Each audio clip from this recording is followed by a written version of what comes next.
Leitura do dia. Leitura do livro do Eclesiástico. Vamos fazer o elogio dos homens famosos, nossos antepassados através das gerações. Outros não deixaram lembrança alguma, desaparecendo como se não tivessem existido. Viveram como se não tivessem vivido, e seus filhos também depois deles. Mas estes, ao contrário, são homens de misericórdia. Seus gestos de bondade não serão esquecidos. Eles permanecem com seus descendentes, seus próprios netos são a sua melhor herança. A descendência deles mantém-se fiel às alianças, 13, e graças a eles, também os seus filhos. Sua descendência permanece para sempre, e sua glória jamais se apagará. Evangelho do dia. Proclamação do Evangelho de Jesus Cristo segundo Marcos. Tendo sido aclamado pela multidão, Jesus entrou no templo em Jerusalém, e observou tudo. Mas como já era tarde, saiu para Betânia com os 12. No dia seguinte, quando saíam de Betânia, Jesus teve fome. De longe, ele viu uma figueira coberta de folhas e foi até lá ver se encontrava algum fruto. Quando chegou perto, encontrou somente folhas, pois não era tempo de figos. Então Jesus disse à figueira, que ninguém mais coma de teus frutos. E os discípulos escutaram o que ele disse. Chegaram a Jerusalém. Jesus entrou no templo e começou a expulsar os que vendiam e os que compravam no templo. Derrubou as mesas dos cambistas e as cadeiras dos vendedores de pombas. Ele não deixava ninguém carregar nada através do templo. E ensinava o povo, dizendo, não está escrito, minha casa será chamada casa de oração para todos os povos. No entanto, vós fizestes dela uma toca de ladrões. Os sumos sacerdotes e os mestres da lei ouviram isso e começaram a procurar maneira de o matar. Mas tinham medo de Jesus porque a multidão estava maravilhada com o ensinamento dele. Ao entardecer, Jesus e os discípulos saíram da cidade. Na manhã seguinte, quando passavam, Jesus e os discípulos viram que a figueira tinha secado até a raiz.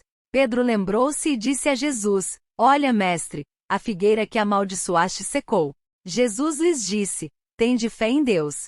Em verdade vos digo, se alguém disser a esta montanha, levanta-te e atira-te no mar, e não duvidar no seu coração, mas acreditar que isso vai acontecer, assim acontecerá. Por isso vos digo, tudo o que pedirdes na oração, acreditai que já o recebestes, e assim será.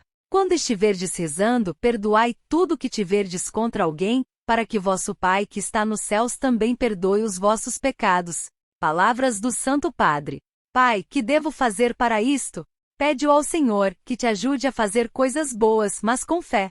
Simples, mas com uma condição. Quando rezardes pedindo isto, se tendes alguma coisa contra alguém, perdoai. É a única condição para que também o vosso Pai que está nos céus vos perdoe as vossas culpas.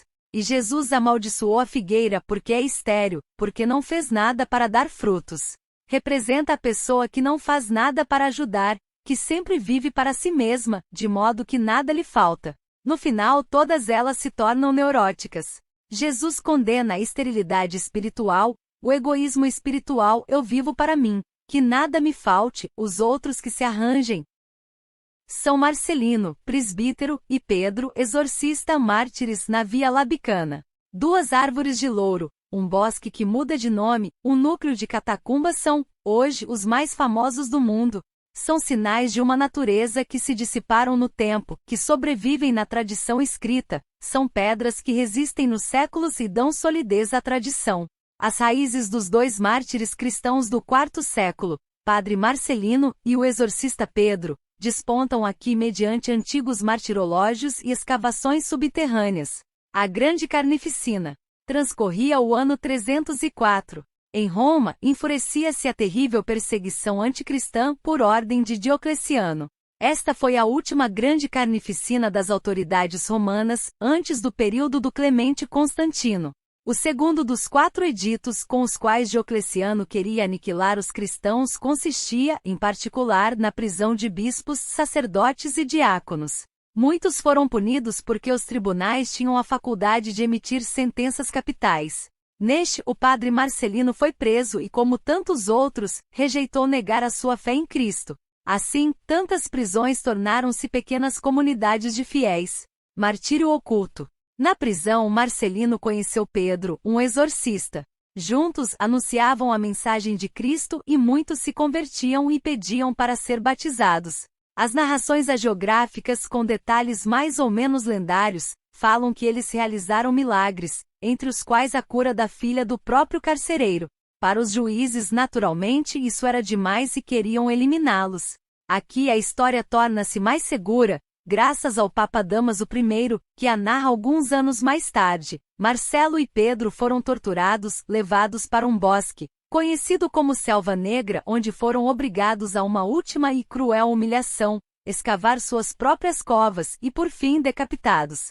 Por lei foi feita justiça, mas a escolha do bosque foi uma esperteza adjunta, ocultar para sempre o lugar da execução, ideia errada. Pietas de uma matrona. Errada porque uma matrona romana, Lucila, conseguiu, com o passar tempo, descobrir o lugar do martírio. A mulher mandou trasladar os restos mortais de Marcelino e Pedro da Selva Negra, que desde então, foi batizada como Selva Cândida, para o cemitério chamado A de Duas Lauros, situado na Via Casilina, em Roma. Chamava assim talvez pela presença de dois louros. Papa Damaso compôs um poema, que foi colocado sobre o novo túmulo dos mártires.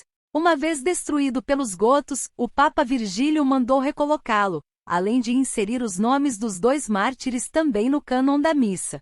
A seguir, houve traslados, mais ou menos lícitos, das suas relíquias. As igrejas romanas e as catacumbas, ainda hoje abertas ao público, perpetuam a memória destes dois nomes, muito grandes para serem cancelados por dois túmulos anônimos e ocultos em um bosque. S. Eugênio I Papa.